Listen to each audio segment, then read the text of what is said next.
With the holiday season approaching, I just wanted to say Merry Christmas to every pony. Well, I should say Happy Hearthswarming, right? Christmas specials have almost always been a staple for popular media franchises as a great way to pique interest during the season people are ready to spend the most. However, around the 2010s, there was something of a shift in pop culture where Christmas specials were replaced with more generic, winter-based holiday specials.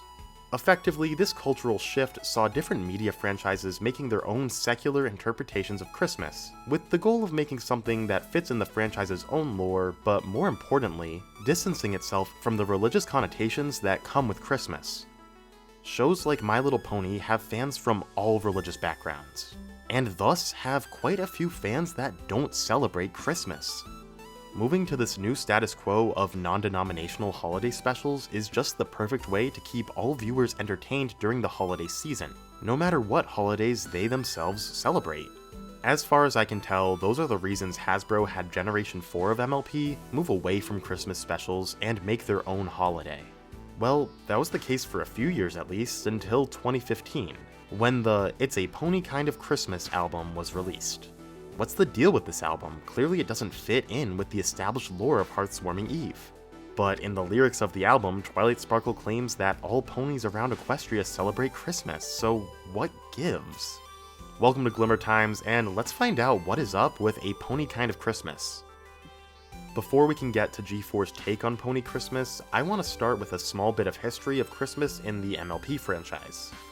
Back in Generation 1, there actually were some Christmas toys likely to capitalize on the economic boom that comes in with the holiday season. Here's one named Merry Treat that literally has a Santa cutie mark. Not sure how that works, but you go girl.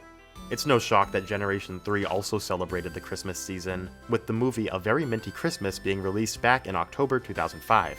I actually remember seeing this one as a kid. I'm pretty sure it was the only part of Generation 3 I actually watched. This movie included a few original Christmas songs, such as That's What I Love About Christmas and Nothing Says Christmas Like a Pair of Socks, which are each charming in their own right. The main reason I'm bringing this up is because there was actually a Generation 3 Christmas CD released alongside the movie, also entitled A Very Minty Christmas. This CD contains the songs from the movie alongside some pony covers of everyone's favorite public domain Christmas songs, such as The 12 Days of Christmas and Let It Snow. I would argue this CD is effectively the precursor to the Generation 4 Christmas CD that sparked this entire video idea, and I think it also really shows why this type of thing fails. For example, on this CD you have a cover of Santa Claus is Coming to Town, and Santa himself is mentioned in the movie, but there are no other humans mentioned in Generation 3, so Santa's just this weird outlier. Think about Twilight's confused reaction to the human world in Equestria Girls. I can only imagine Minty and her friends would think Santa is some weird bipedal freak. I know that nobody is actually listening to this CD and trying to analyze how it fits into the lore of Ponyville, but there's a first for everything, and I think it's weird. So in any case, with all of that preamble out of the way, the 2010s gave us Generation 4 of MLP. Instead of a Christmas special, we're treated with the episode Hearthswarming Eve as the final episode of 2011. Hearthswarming is presented as a secular analog to Christmas in a way that all religious backgrounds can relate to the holiday cheer, while also telling a really unique story that builds the world of Equestria. As I mentioned in the introduction to this video, the 2010s were a time of these more generic holiday specials, which I definitely feel was a great call to accommodate viewers.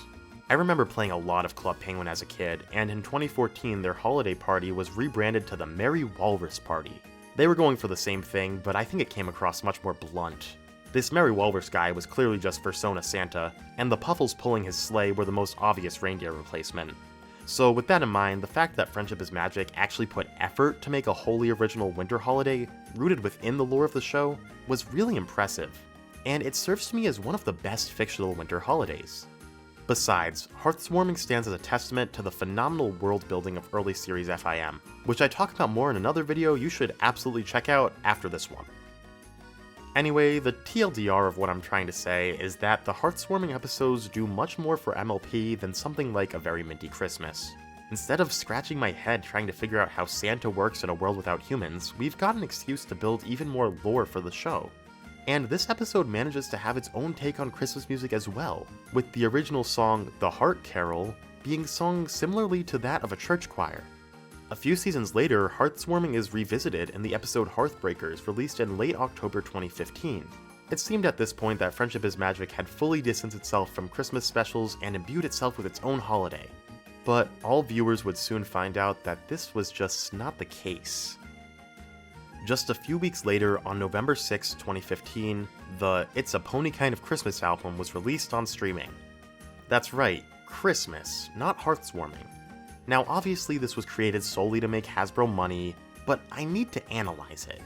Like, you've got such a perfect fictional holiday in Hearthwarming that fits the lore of the show and also accommodates fans of all backgrounds. And you still go and make a Christmas album? Sure thing, Hasbro. Like with the majority of the music in the show, Daniel Ingram wrote the music and lyrics for this album. He's gone on record saying that this album should not be considered canon and that Ponies Around Equestria still celebrate Hearthwarming, so I'm sure even he was confused by why they were making this. For the background vocals of the album, Ingram collaborated with the Phoenix Chamber Choir, who recorded the album at Warehouse Studios alongside the live brass instruments. As for the contents of the album, similar to the A Very Minty Christmas CD, we have a few pony covers of Christmas songs, with a full version of the Heart Carol thrown in for good measure. So we've got Christmas songs and a Hearthwarming song. What kind of cross-canon alternate universe are we working with here? Anyway, here's the deal. We're going to spend the rest of this video just going track by track and trying to analyze what exactly is going on with Christmas in Equestria. The first track of the album is the titular A Pony Kind of Christmas, which starts with the main six proclaiming that, quote, "All around the world of Equestria, it's Christmas time here today."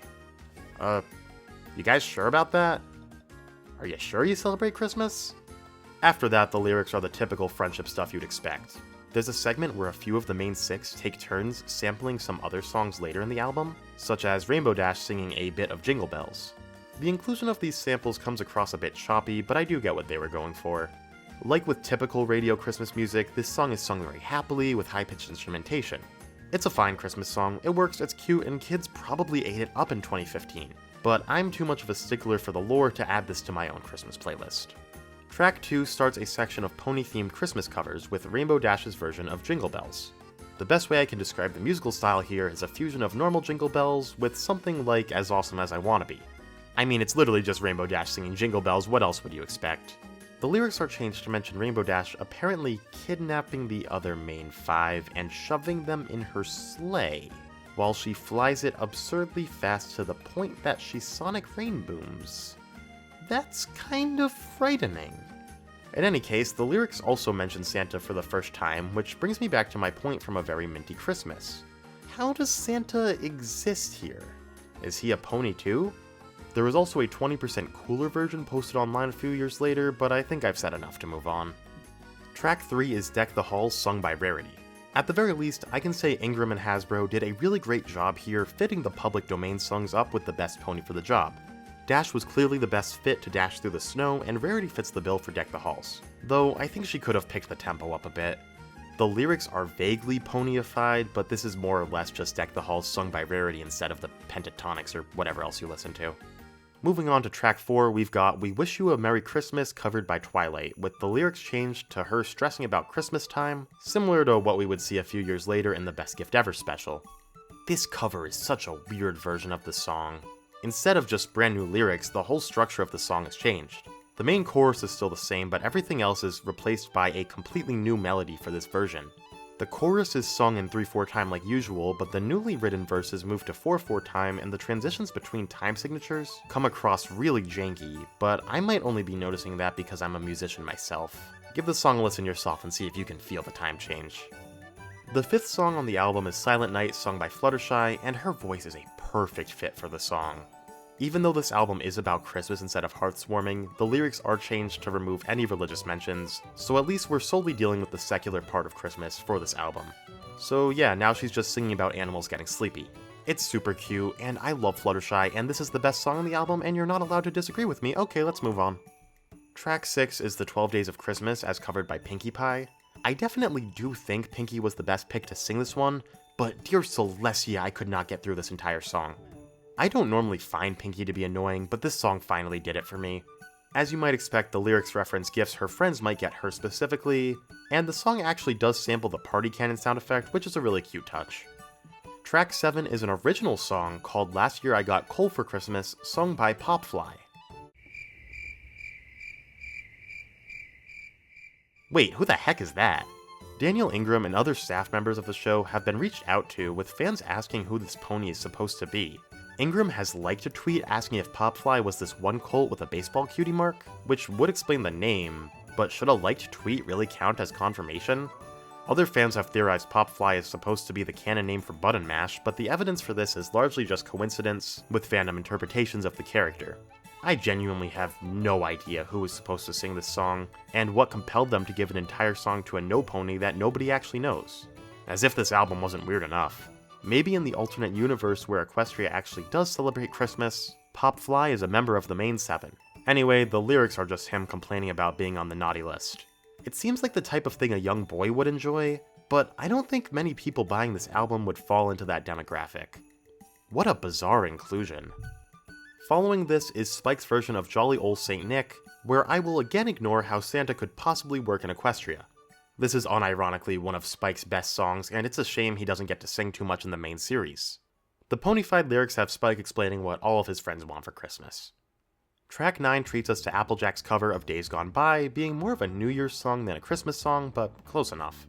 The vibes of the song fit AJ super well, and honestly this is one of the best showings on the album, dare I say one of AJ's best songs in general. Daniel Ingram himself is actually playing the tin whistle for this song that you can hear in the background.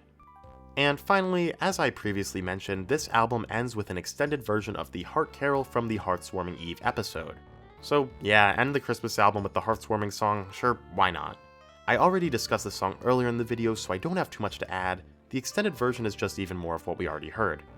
With that, the album is over.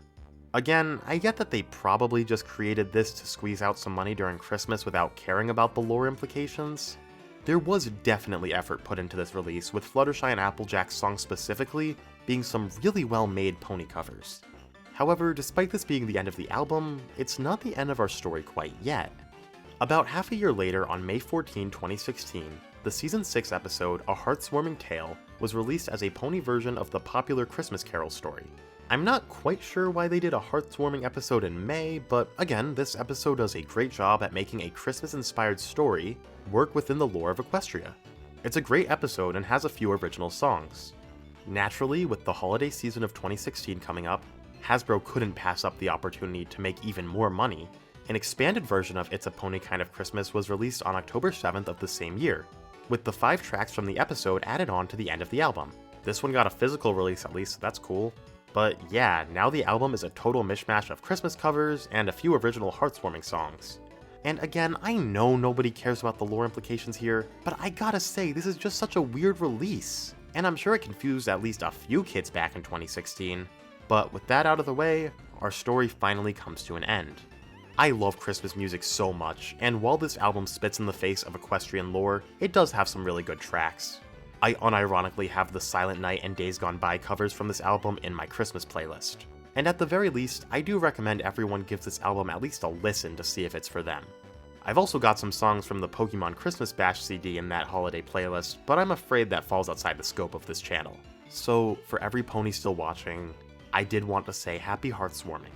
Now, it's time for me to go and make some hot chocolate and rewatch My Little Pony Best Gift Ever for the 4th time this month.